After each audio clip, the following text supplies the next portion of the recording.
Em determinados presídios do país, havia alas onde ninguém entrava e de onde poucos saíam. Não havia registros médicos consistentes, nem visitas autorizadas.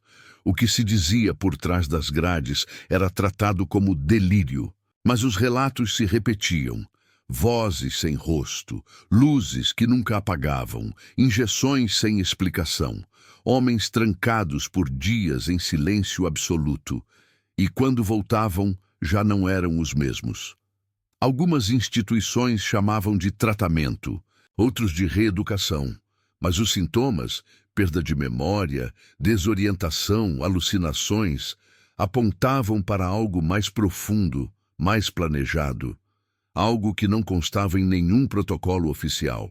Aos poucos, entre páginas rasgadas e depoimentos abafados, um nome começou a aparecer onde não devia: Projeto Mentis. Não há documentos públicos, não há confirmações, apenas rastros e um padrão. O que aconteceu nessas alas foi cuidadosamente apagado, mas as cicatrizes ficaram. E agora elas estão começando a falar. O ano era 1973. O Brasil vivia sob o peso da ditadura militar, e as prisões eram territórios onde a lei se curvava ao arbítrio. Foi nesse contexto que começaram a surgir os primeiros relatos, fragmentados, sussurrados entre os detentos, ignorados pelas autoridades. Histórias sobre prisioneiros que desapareciam de suas celas durante a madrugada e retornavam dias depois, mudados. Alguns falavam de salas subterrâneas que não constavam nas plantas dos presídios.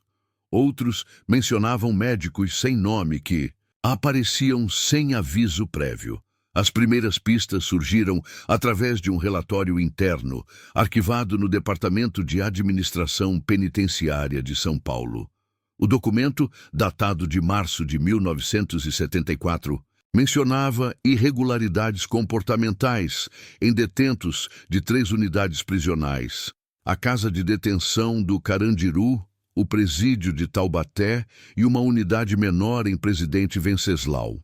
O relatório, assinado por um psiquiatra identificado apenas como Dr. Henrique M., descrevia casos de amnésia seletiva e estados dissociativos em prisioneiros que haviam sido submetidos a procedimentos de readaptação social. O que chama a atenção não é apenas o conteúdo, mas o que estava ausente. Não havia descrição desses procedimentos, não havia lista dos pacientes, não havia protocolos médicos detalhados. O relatório parecia ter sido editado, com sessões inteiras removidas ou censuradas. Nas margens, anotações manuscritas em códigos que nunca foram decifrados. Uma delas, repetida várias vezes, dizia simplesmente: Mentis, fase 1, aprovada. Os funcionários dessas unidades prisionais eram instruídos a manter silêncio absoluto sobre certas atividades. Antigos guardas, entrevistados décadas depois sob condição de anonimato, relataram ordens específicas para ignorar determinados eventos. A gente sabia que tinha uma ala que era diferente, contou um ex-agente penitenciário. Chegavam homens de terno com maletas, sempre à noite. Eles tinham chaves que abriam qualquer porta, e a gente recebia a ordem de esquecer que eles estiveram lá. Os primeiros sinais de que algo extraordinário estava acontecendo vieram através dos próprios prisioneiros. Em cartas interceptadas pela censura e posteriormente encontradas em arquivos abandonados, detentos descreviam experiências perturbadoras. Um preso identificado apenas como JS escreveu à sua família em julho de 1975.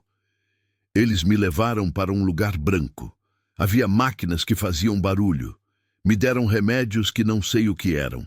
Agora eu esqueço coisas. Às vezes não. Sei meu próprio nome. Outro documento, uma ata de reunião encontrada em uma pasta rotulada como Projetos Especiais, Confidencial, revelava discussões sobre parcerias internacionais para desenvolvimento de técnicas avançadas de modificação Comportamental. A reunião, ocorrida em setembro de 1974, contava com a presença de representantes do Ministério da Justiça, médicos de universidades públicas e um convidado especial identificado apenas como consultor estrangeiro, programa de cooperação, técnica. O contexto histórico era propício para esse tipo de experimentação. Os Estados Unidos, através da CIA, haviam desenvolvido o infame projeto MK-Ultra na década de 1950, conduzindo experimentos de controle mental com drogas psicoativas, hipnose e técnicas de privação sensorial. Embora oficialmente encerrado em 1973, muitos especialistas acreditam que os conhecimentos adquiridos foram compartilhados com aliados durante a Guerra Fria, especialmente países que enfrentavam tensões internas. O Brasil, com sua extensa população carcerária e um sistema judicial permissivo em relação aos direitos dos prisioneiros, representava um laboratório ideal. Não havia organizações de direitos humanos com poder de fiscalização efetiva. A imprensa era censurada. E os prisioneiros, especialmente aqueles condenados por crimes considerados mais graves, eram vistos pela sociedade como indivíduos sem direitos que mereciam qualquer tipo de tratamento que pudesse corrigi-los. Os registros médicos das unidades envolvidas apresentavam padrões estranhos. Entre 1974 e 1978, houve um aumento inexplicável na quantidade de medicamentos psicoativos requisitados. Drogas como haloperidol, clorpromazina e substâncias experimentais que não constavam em nenhum manual médico convencional apareciam nas listas de compras. Um farmacêutico aposentado, que trabalhou no sistema penitenciário durante esse período, lembra de receber pedidos urgentes para medicamentos que ele nunca havia visto antes. Chegavam receitas assinadas por médicos que não conhecíamos, ele relatou. Os nomes dos remédios eram estranhos, às vezes só códigos numéricos, e eles sempre pediam discrição. Disseram que era para um programa especial de reabilitação. Mas eu sabia que aquilo não era normal. O Dr. Henrique M., autor do relatório inicial, permanece uma figura enigmática. Pesquisas em registros do Conselho Federal de Medicina não encontraram nenhum profissional com esse nome registrado no período. Alguns investigadores sugerem que ele poderia ser um psiquiatra militar, operando sob identidade falsa. Outros especulam que se tratava de um consultor estrangeiro, possivelmente americano, trabalhando em território brasileiro com documentação diplomática. As evidências físicas também eram perturbadoras. Ex-detentos que passaram pelas alas especiais frequentemente apresentavam pequenas cicatrizes atrás das orelhas. Marcas consistentes com implantação de eletrodos para eletroconvulsoterapia. Alguns relataram dores de cabeça crônicas que persistiram por décadas. Outros desenvolveram fobias específicas que não possuíam antes do período de tratamento. O financiamento para essas atividades aparentemente vinha de fontes obscuras. Documentos contábeis fragmentários sugerem transferências de verbas através de organizações intermediárias, incluindo uma fundação de pesquisa médica sediada em Brasília, que foi dissolvida abruptamente em 1979. Os valores movimentados eram substanciais, suficientes para financiar equipamentos médicos sofisticados e pagar salários de uma equipe especializada por vários anos. À medida que os experimentos se desenvolviam, o sigilo se tornava mais rigoroso. Guardas eram transferidos frequentemente entre unidades, impedindo que qualquer pessoa tivesse uma visão completa das operações.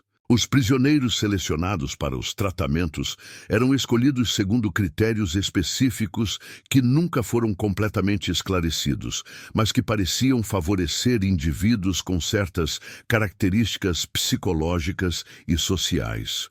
O nome Projeto Mentis apareceu pela primeira vez em uma nota de rodapé de um documento administrativo de 1976. A referência era breve, quase acidental. Recursos para Projeto Mentis, autorização especial requerida.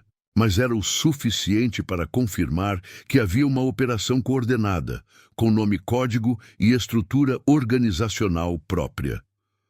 O silêncio das autoridades não era passivo, era ativo, deliberado, sistemático. Quando familiares de prisioneiros questionavam mudanças comportamentais em seus parentes, eram informados de que se tratavam de melhorias no caráter, resultantes do programa de ressocialização. Quando advogados tentavam acessar prontuários médicos, eram informados de que os documentos haviam sido perdidos ou danificados. Os rastros do Projeto Mentis estavam sendo apagados, mesmo enquanto ele ainda estava em operação. E quando chegou ao fim, por razões que permanecem obscuras, o que restou foi um vazio documental tão perfeito que parecia ter sido planejado desde o início. A seleção das vítimas do Projeto Mentis não era aleatória. Havia um padrão, uma metodologia fria que se revelava através dos fragmentos de informação que sobreviveram ao tempo e ao sigilo. Os escolhidos compartilhavam características específicas que os tornavam candidatos ideais para a experimentação. Eram indivíduos cuja ausência ou mudança de comportamento passaria despercebida pela sociedade e cujos relatos, caso fossem feitos, seriam facilmente desacreditados. O primeiro critério era óbvio: todos eram prisioneiros condenados por crimes considerados graves. Homicídios, roubos à mão armada, tráfico de drogas, delitos que geravam repúdio social e reduziam a simpatia pública por qualquer alegação de maus tratos. Na lógica perversa dos executores do projeto, essas pessoas já haviam perdido seus direitos ao cometer crimes contra a sociedade, justificando qualquer medida extrema em nome da correção ou pesquisa científica. Mas havia outros fatores mais sutis. Uma análise dos poucos registros preservados revela que os selecionados frequentemente eram indivíduos com histórico de problemas psicológicos prévios, depressão, ansiedade, traços de personalidade antissocial. Essa condição pré-existente servia como camuflagem perfeita. Se um prisioneiro com histórico de problemas mentais começasse a relatar experiências bizarras, seria fácil atribuir seus relatos à deterioração de sua condição psiquiátrica natural. Dr. Marina Vasconcelos, uma psiquiatra forense que, décadas depois, teve acesso a alguns prontuários médicos da época, identificou um padrão perturbador. Muitos dos prisioneiros selecionados haviam sido diagnosticados com personalidade limítrofe ou tendências esquizofrênicas. Ela explicou em uma entrevista concedida sob condição de anonimato. Eram diagnósticos vagos que poderiam ser usados para justificar qualquer tipo de tratamento experimental.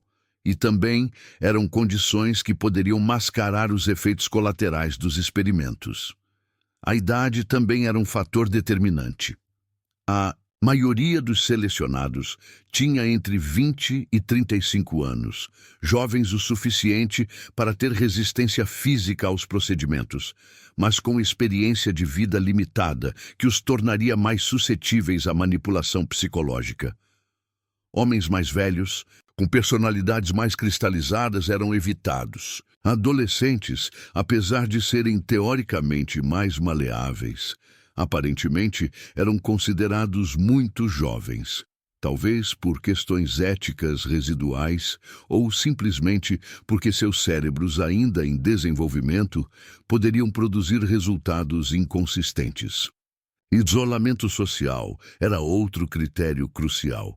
Prisioneiros sem família próxima ou cujos parentes viviam em outras regiões do país eram preferenciais. Homens que raramente recebiam visitas, que não tinham advogados ativos em seus casos, que eram esquecidos pelo mundo exterior. Sua ausência temporária das celas comuns não geraria questionamentos. Suas mudanças comportamentais não seriam reportadas por familiares preocupados.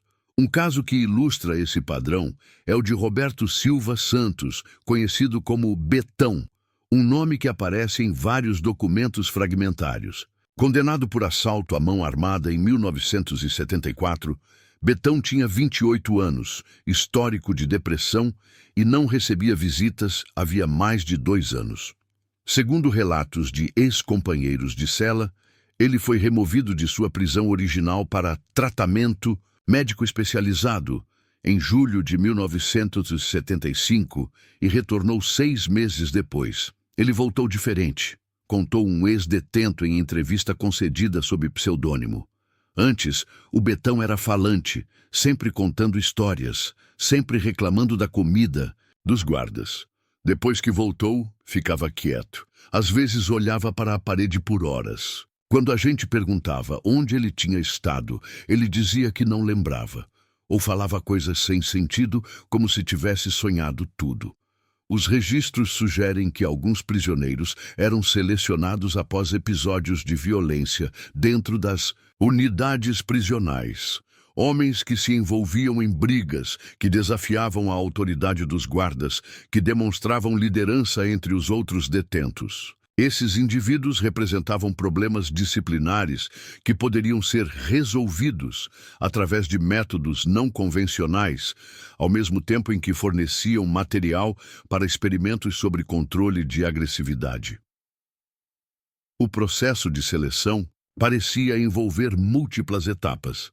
Primeiro, psicólogos e psiquiatras vinculados ao sistema penitenciário realizavam avaliações aparentemente rotineiras. Essas avaliações, disfarçadas como procedimentos normais de acompanhamento psicológico, na verdade serviam para identificar candidatos com o perfil desejado.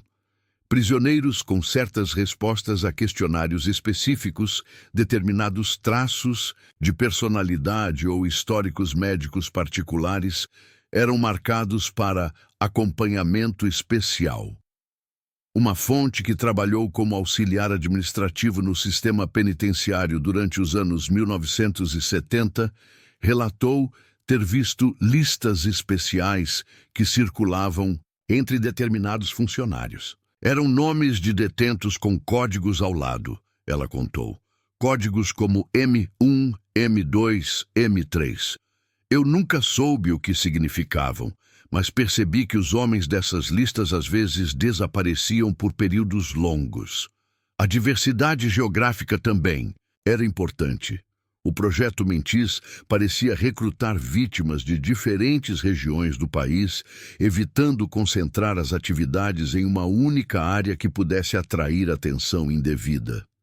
Prisioneiros de São Paulo eram transferidos para unidades em Minas Gerais.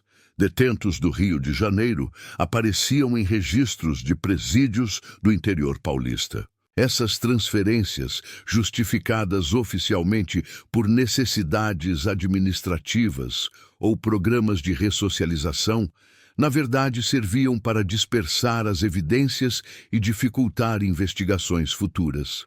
Alguns documentos sugerem que havia uma preferência por indivíduos com certas características físicas. Homens de estatura média, peso normal, sem deficiências físicas aparentes.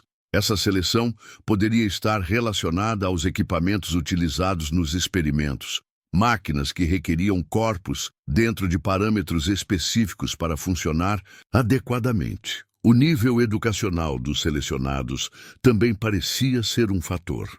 A maioria tinha educação limitada. Alguns eram analfabetos, outros haviam completado apenas o ensino fundamental. Homens com educação superior eram evitados, possivelmente porque seriam mais capazes de compreender e articular o que estava acontecendo com eles, representando um risco maior de exposição. Há indícios de que alguns prisioneiros foram selecionados especificamente por terem cometido crimes relacionados a drogas. Esses indivíduos já tinham experiência com substâncias psicoativas, o que poderia torná-los menos propensos a questionar os efeitos de medicamentos experimentais. Além disso, qualquer comportamento errático que apresentassem depois dos experimentos poderia ser facilmente atribuído ao histórico de uso de drogas. A questão racial também aparece como um padrão nos registros fragmentários. Uma proporção desproporcional dos selecionados eram homens negros e pardos, reflexo tanto da composição geral da população carcerária quanto de preconceitos sociais que tornavam essas vítimas ainda mais invisíveis para a sociedade. Suas famílias, frequentemente de baixa renda e com pouco acesso à educação, tinham menos recursos para questionar autoridades ou buscar justiça. O perfil psicológico ideal parecia incluir indivíduos com tendências submissas ou que demonstrassem respeito excessivo à autoridade. Prisioneiros que questionavam ordens, que tinham personalidades muito independentes ou que demonstravam liderança intelectual eram evitados. Os escolhidos eram frequentemente homens que, mesmo no ambiente prisional, mantinham uma postura de obediência às regras. Alguns relatórios médicos preservados mencionam testes de sugestibilidade aplicados a detentos sob o pretexto de avaliações psicológicas de rotina. Esses testes mediam a facilidade com que um indivíduo poderia ser influenciado por autoridade externa, uma característica crucial para o sucesso dos experimentos de controle mental. O processo de seleção era tão meticuloso que alguns prisioneiros eram observados por meses antes de serem escolhidos. Guardas e funcionários relataram ter recebido instruções para monitorar comportamentos específicos, como determinados detentos reagiam a mudanças na rotina, sua tolerância ao isolamento, suas interações sociais, seus padrões de sono e alimentação. Por fim, havia uma característica que unia todas as vítimas. Eram homens considerados descartáveis pela sociedade. Indivíduos cuja vida e bem-estar não geravam preocupação pública, cujo sofrimento seria ignorado, cuja palavra seria questionada. Eram os invisíveis do sistema, e essa invisibilidade os tornava cobaias perfeitas para experimentos que nunca deveriam ter acontecido. O perfil das vítimas do Projeto Mentis revela não apenas uma metodologia científica perversa, mas também as estruturas sociais e preconceitos que tornaram possível tal atrocidade. Cada critério de seleção era uma camada adicional de proteção para os executores do projeto, garantindo que suas atividades permanecessem ocultas e suas vítimas permanecessem silenciadas. As técnicas empregadas no Projeto Mentis representavam uma síntese sinistra entre conhecimento científico avançado e brutalidade calculada. Os métodos não eram improvisados. Eram resultado de pesquisa sistemática, baseada em protocolos que haviam sido testados e refinados em outros contextos, possivelmente importados de programas similares desenvolvidos em países com experiência em guerra psicológica. A privação sensorial era a pedra angular dos experimentos. Prisioneiros selecionados eram confinados em celas especialmente projetadas, localizadas em setores isolados das unidades prisionais. Essas celas eram diferentes de qualquer coisa encontrada no sistema penitenciário convencional. Paredes cobertas com material absorvente de som, iluminação controlada eletronicamente, temperatura regulada com precisão. O objetivo era criar um ambiente onde todos os estímulos externos pudessem ser manipulados ou eliminados completamente. Dr. Eduardo Ramos, um neurocientista que décadas depois analisou descrições dessas instalações, explicou os efeitos devastadores da privação sensorial prolongada.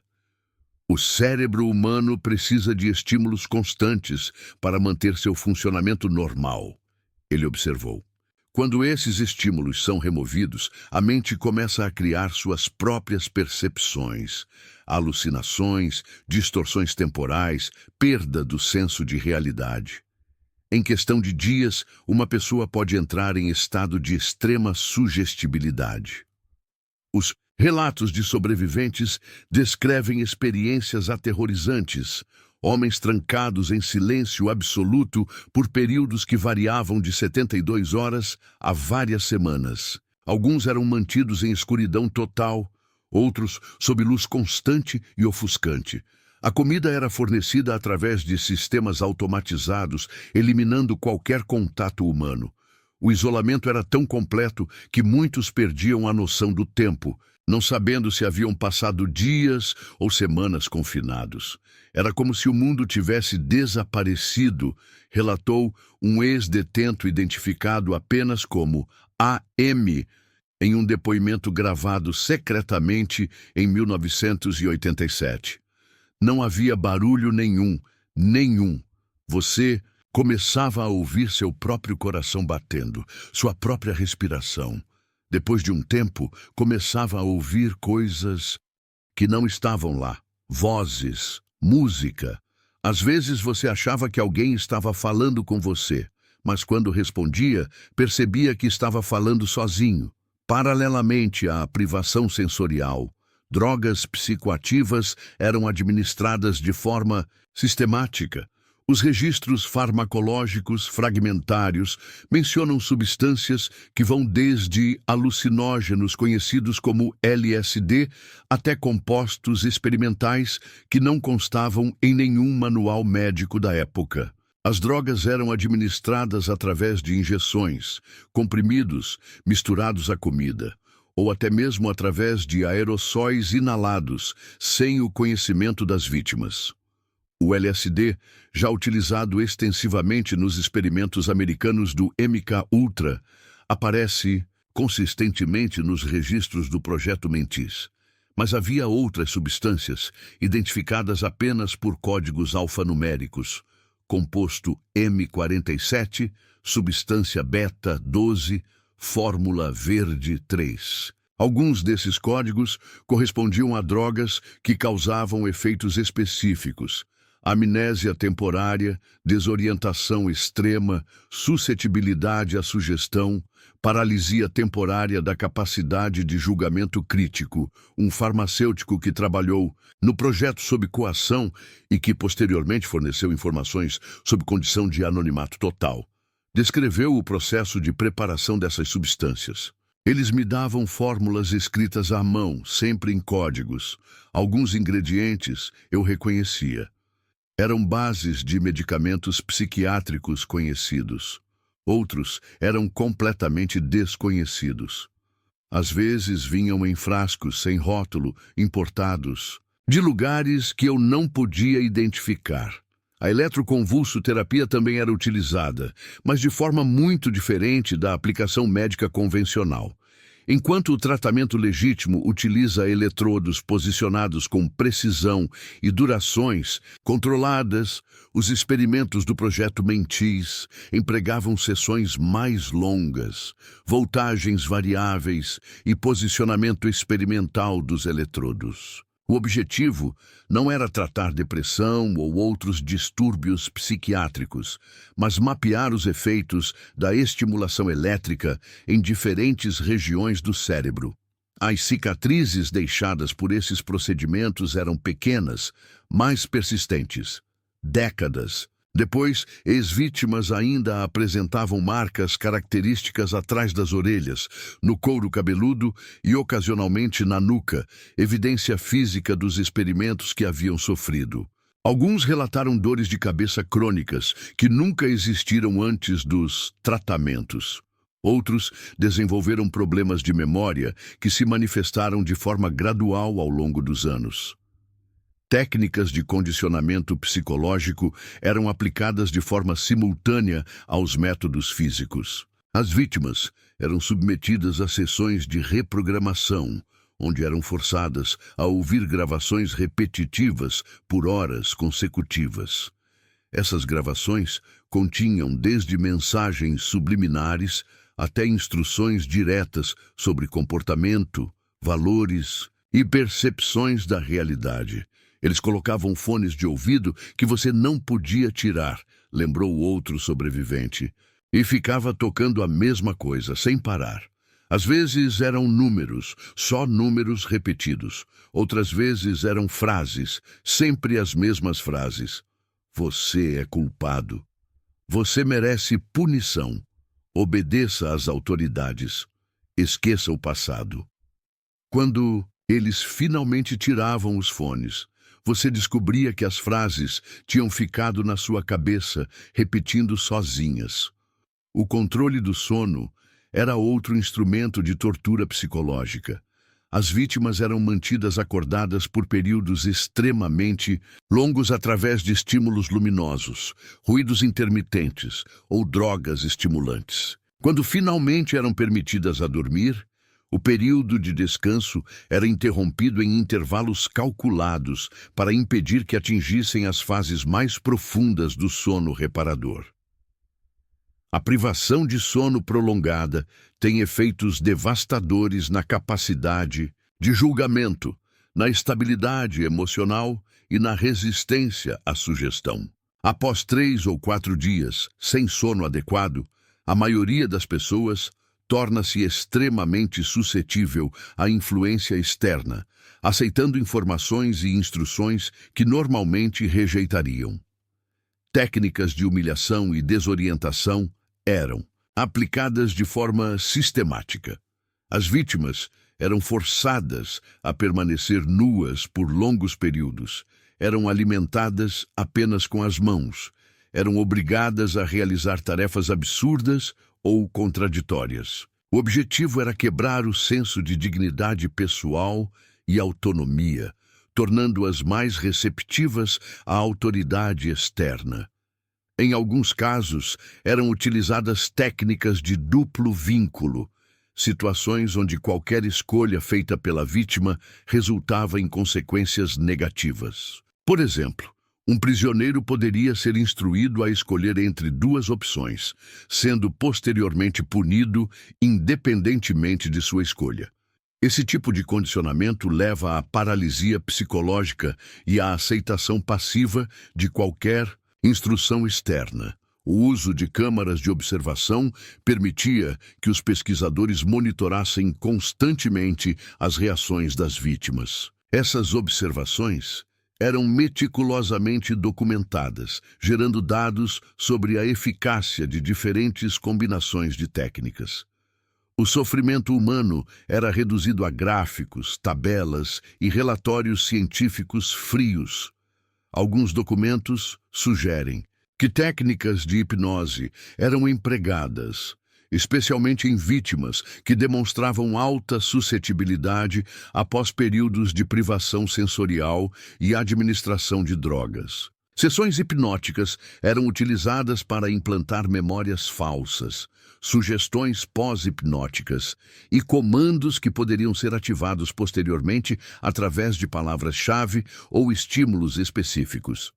A alimentação das vítimas também era controlada como parte dos experimentos. Dietas restritivas, jejuns prolongados ou alimentos contaminados com substâncias psicoativas eram utilizados para manter as vítimas em estados físicos e mentais específicos. A nutrição adequada era uma ferramenta de controle, fornecida como recompensa por comportamento cooperativo, retirada como punição por resistência. Técnicas de isolamento social eram aplicadas mesmo quando as vítimas retornavam à população carcerária geral. Elas eram frequentemente transferidas entre unidades, impedindo que formassem vínculos sociais estáveis. Quando permaneciam na mesma prisão, eram espalhados rumores sobre seu comportamento ou estado mental, isolando-as socialmente e desacreditando qualquer relato que pudessem fazer sobre suas experiências. O aspecto mais perturbador dos métodos empregados era sua natureza científica. Não eram torturas aleatórias ou sádicas. Eram protocolos sistemáticos, baseados em conhecimento científico real sobre neurologia, psicologia e farmacologia. Cada técnica tinha um propósito específico dentro de um programa maior de pesquisa sobre controle mental e modificação comportamental. Os efeitos desses métodos eram duradouros. Muitas vítimas desenvolveram transtornos de estresse pós-traumático que persistiram por décadas. Outras sofreram danos neurológicos permanentes, manifestados através de problemas de memória, dificuldades de concentração, episódios de desorientação temporal e espacial. Algumas nunca se recuperaram completamente, permanecendo em estados de confusão mental crônica. Os métodos do Projeto Mentis representavam o pior da aplicação de conhecimento científico para fins desumanos. Cada técnica empregada era um crime contra a dignidade humana, uma violação dos princípios mais básicos da ética médica e da pesquisa científica. E o fato de terem sido aplicados sistematicamente, com documentação e protocolos específicos, torna sua existência ainda mais chocante e condenável. A primeira tentativa documentada de denúncia do Projeto Mentis surgiu em abril de 1978, através de uma carta enviada por um advogado ao Ministério Público Federal. Dr. Carlos Alberto Mendonça, defensor de vários prisioneiros em São Paulo, havia notado um padrão perturbador em seus clientes. Vários deles apresentavam mudanças comportamentais drásticas após períodos de transferência para tratamento médico especializado. A carta, de 3 páginas, detalhava sintomas consistentes de trauma psicológico e solicitava investigação formal. A resposta veio 2 semanas depois. Uma carta oficial, assinada por um procurador federal, informava que não foram encontradas irregularidades nos procedimentos médicos das unidades prisionais mencionadas e que as alegações carecem de fundamento factual. O Dr. Mendonça nunca recebeu acesso aos prontuários médicos que havia solicitado. 3 meses depois, sua licença para advogar foi suspensa por irregularidades administrativas, que nunca foram especificadas. O caso do Dr. Mendonça estabeleceu um padrão que se repetiria ao longo dos anos seguintes. Qualquer tentativa de investigação oficial era rapidamente bloqueada através de mecanismos burocráticos. Documentos desapareciam. Testemunhas eram transferidas ou intimidadas. Profissionais que faziam perguntas inconvenientes enfrentavam consequências em suas carreiras. Padre Miguel Santos, capelão de uma unidade prisional em Taubaté, foi uma das vozes mais persistentes na tentativa de expor as irregularidades. Em seus relatórios mensais à diocese, ele documentava casos de prisioneiros que retornavam de tratamentos médicos em estados de confusão mental extrema. Seus relatórios, escritos entre 1979 e 1981, descreviam homens que pareciam ter perdido partes de si mesmos e que falavam como se tivessem vivido pesadelos que não conseguiam distinguir da realidade. O Padre Miguel foi além da documentação passiva. Em 1980, ele começou a gravar secretamente depoimentos de ex-vítimas dos experimentos. Essas gravações, feitas em uma sala reservada da capela da prisão, continham relatos detalhados sobre procedimentos médicos não autorizados, administração forçada de drogas e períodos prolongados de isolamento. Eram evidências concretas de que algo extraordinariamente errado estava acontecendo no sistema penitenciário. As gravações do Padre Miguel nunca chegaram às autoridades competentes. Em março de 1981, ele foi encontrado morto em sua cela, oficialmente vítima de ataque cardíaco súbito. Tinha 34 anos, sem histórico de problemas cardíacos. Suas fitas foram confiscadas como pertences pessoais e nunca mais foram vistas. A investigação de sua morte foi encerrada em 48 horas, sem autópsia completa. A morte do Padre Miguel enviou uma mensagem clara para outros potenciais denunciantes. Fazer perguntas sobre o Projeto Mentis poderia ser fatal, mas não silenciou completamente as vozes de resistência. Algumas continuaram a surgir, ainda que de forma mais cautelosa e fragmentada. Dr. Helena Vasques, psiquiatra que trabalhou em avaliações forenses no sistema prisional entre 1979 e 1983, começou a notar inconsistências nos prontuários médicos de determinados prisioneiros. Homens que haviam sido avaliados como mentalmente estáveis, subitamente apresentavam diagnósticos de esquizofrenia ou outros distúrbios psicóticos graves. Os sintomas descritos nos relatórios não correspondiam aos padrões clínicos que ela conhecia. Era como se alguém estivesse fabricando diagnósticos para justificar tratamentos. Ela relatou décadas depois, quando finalmente se sentiu segura para falar. Os sintomas descritos eram inconsistentes. Os medicamentos prescritos eram inadequados para as condições alegadas.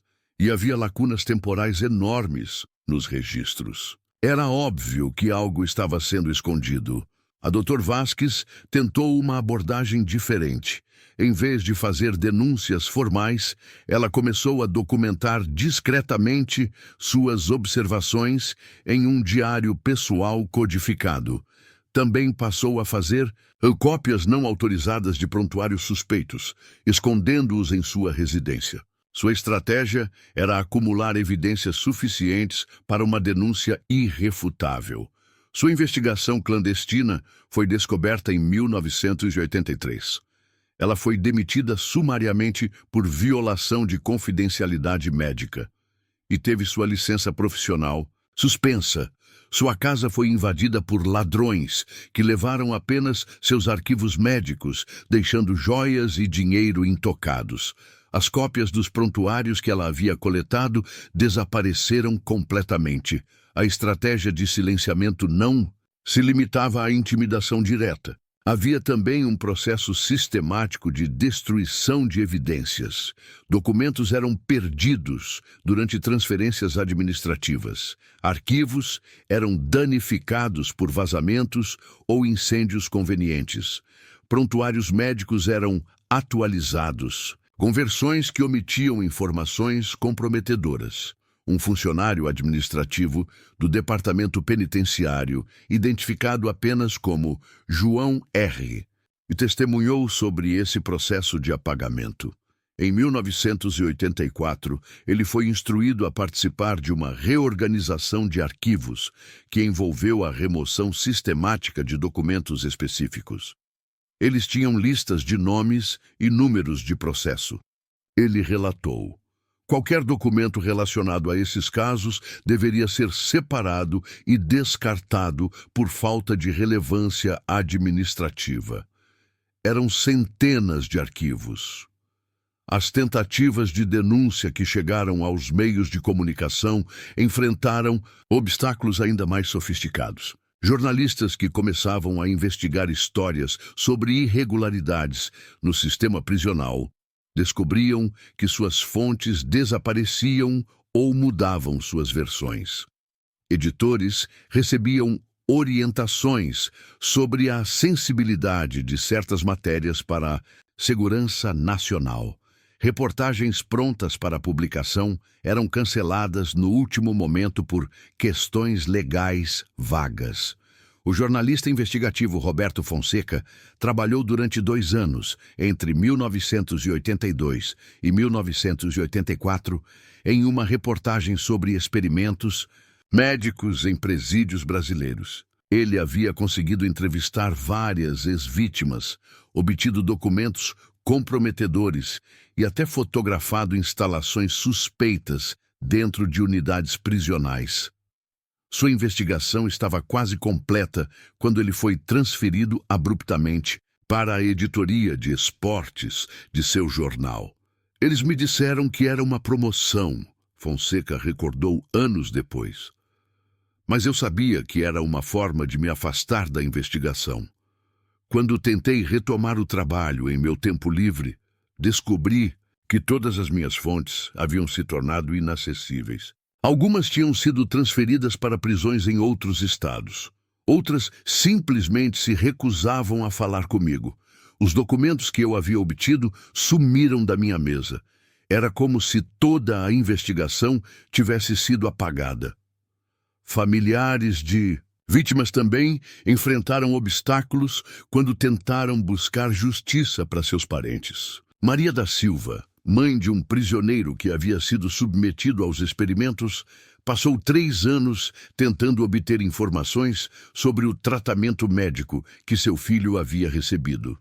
Suas petições foram rejeitadas por falta de documentação adequada. Quando ela contratou um advogado, descobriu que todos os registros médicos de seu filho haviam sido perdidos durante uma mudança de sistema de arquivamento. Eles me tratavam como se eu fosse louca, ela lembrou. Diziam que meu filho estava melhor depois do tratamento, que eu deveria estar agradecida. Mas eu via que ele estava diferente. Ele esquecia coisas simples, às vezes não me reconhecia. Quando eu insistia que algo estava errado, eles sugeriam que eu procurasse ajuda psicológica. O sistema de silenciamento era tão eficaz que criou uma atmosfera de medo generalizado. Funcionários do sistema prisional aprenderam a não fazer perguntas sobre certas atividades. Advogados evitavam investigar mudanças comportamentais suspeitas em seus clientes. Familiares de prisioneiros aceitavam explicações vagas sobre tratamentos médicos especializados. Algumas tentativas de denúncia foram mais sofisticadas. Em 1985, um grupo de médicos e advogados tentou formar uma comissão de investigação de irregularidades prisionais independente. Eles planejavam conduzir suas próprias investigações, documentar casos suspeitos e apresentar um relatório abrangente às autoridades internacionais de direitos humanos. A comissão nunca chegou a se formar oficialmente.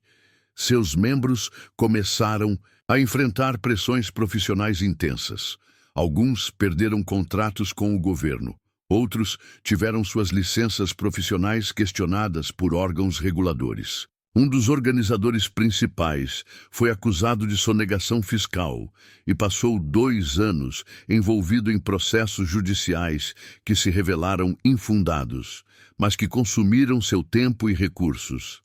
A eficácia do sistema de silenciamento também dependia da fragmentação das informações. Nenhuma pessoa ou instituição tinha acesso a todas as peças do quebra-cabeça. Médicos sabiam apenas sobre os aspectos clínicos. Administradores conheciam apenas os procedimentos burocráticos. Guardas viam apenas fragmentos das operações. Essa compartimentação intencional tornava extremamente difícil para qualquer indivíduo compreender a magnitude completa do projeto. Documentos foram não apenas destruídos, mas também falsificados. Prontuários médicos falsos foram criados para substituir registros originais comprometedores. Relatórios administrativos foram reescritos para eliminar referências a atividades suspeitas. Até mesmo registros de transferências de prisioneiros foram alterados para ocultar padrões que poderiam revelar a existência do projeto. A operação de encobrimento era tão sistemática quanto os experimentos originais. Havia equipes dedicadas exclusivamente ao apagamento de rastros, com orçamentos próprios e autoridade para acessar qualquer arquivo governamental. Esses especialistas em limpeza trabalhavam metodicamente identificando e eliminando qualquer evidência que pudesse comprometer o projeto. O silenciamento das vozes denunciadoras não foi apenas uma consequência dos experimentos. Foi parte integral do projeto desde o início. Os planejadores do projeto Mentis sabiam que suas atividades gerariam questionamentos e resistência. Por isso, desenvolveram simultaneamente os protocolos experimentais e os mecanismos de encobrimento. Quando o projeto chegou ao fim, por volta de 1990, o processo de apagamento se intensificou. Instalações especializadas foram desmanteladas, equipamentos foram destruídos ou redistribuídos, pessoal foi transferido ou aposentado. Até mesmo as estruturas físicas, onde os experimentos ocorreram, foram modificadas ou demolidas. O resultado foi um vazio documental quase perfeito. Décadas depois, investigadores encontram apenas fragmentos, pedaços de um quebra-cabeças, cujas peças principais foram deliberadamente destruídas. As vozes que tentaram denunciar os crimes foram silenciadas de forma tão eficaz que suas próprias tentativas de resistência se tornaram parte do mistério. Mas o silêncio absoluto é impossível. Sempre restam rastros, memórias, cicatrizes que não podem ser apagadas. E são essas evidências residuais que mantêm viva a possibilidade de que a verdade sobre o projeto Mentis um dia seja totalmente revelada. José Ferreira da Costa tinha 29 anos quando foi selecionado para o projeto Mentis em 1979. Condenado por roubo, ele cumpria a pena em uma unidade prisional no interior de São Paulo quando foi transferido para tratamento psicológico especializado. Retornou 6 meses depois, mas não era mais a mesma pessoa. Décadas se passaram e ainda hoje, aos 73 anos, ele luta contra as consequências daqueles meses perdidos. Às vezes eu acordo e não sei onde estou. Ele conta, sentado na sala modesta de sua casa em um bairro periférico de Santos. É como se pedaços da minha cabeça tivessem sido arrancados. Eu lembro de algumas coisas do que fizeram comigo, mas outras coisas é como se nunca tivessem acontecido, ou como se tivessem acontecido com outra pessoa. A história de José é representativa de centenas de outras vítimas do projeto Mentis que sobreviveram às experiências e hoje vivem com as consequências permanentes dos experimentos. Eles são homens envelhecidos, muitos vivendo em condições precárias, carregando cicatrizes invisíveis que a medicina ainda está tentando compreender completamente. Dr. Patrícia Oliveira, neuropsicóloga que tem estudado casos de trauma relacionado a experimentos não consensuais, explica que os sintomas apresentados por essas vítimas são consistentes com danos neurológicos causados por exposição prolongada a drogas psicoativas, privação sensorial extrema e eletroconvulsoterapia mal aplicada. O que vemos são padrões de disfunção cognitiva que sugerem lesões em múltiplas áreas do cérebro, ela observa. É como se essas pessoas tivessem sofrido uma forma específica de violência neurológica. Os sintomas mais comuns incluem perda de memória seletiva, episódios de desorientação temporal, dificuldades de concentração crônicas e alterações de personalidade. Muitas vítimas relatam lacunas em suas memórias, períodos inteiros de suas vidas que simplesmente desapareceram. Outros experimentam flashbacks vívidos de eventos que não conseguem determinar se realmente aconteceram ou foram implantados artificialmente. Roberto Santos Silva, outro sobrevivente identificado através de registros fragmentários, descreve experiências perturbadoras que persistem 40 anos depois dos experimentos. Eu tenho pesadelos com lugares que eu nunca vi na vida real, ele conta. Salas brancas, máquinas barulhentas, pessoas de jaleco que não têm rosto. Às vezes eu acordo gritando. Minha família já se acostumou, mas eu sei que eles sofrem também. O impacto nas famílias dessas vítimas é uma dimensão frequentemente negligenciada da tragédia do projeto Mentis. Esposas, filhos e pais que receberam de volta homens fundamentalmente alterados, sem compreender o que havia acontecido. Muitos relacionamentos se deterioraram. Alguns casamentos terminaram.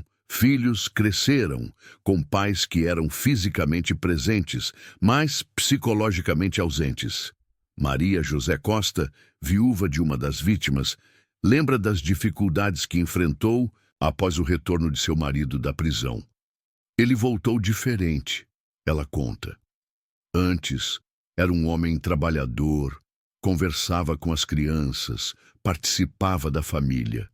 Depois, ficava horas olhando para o nada.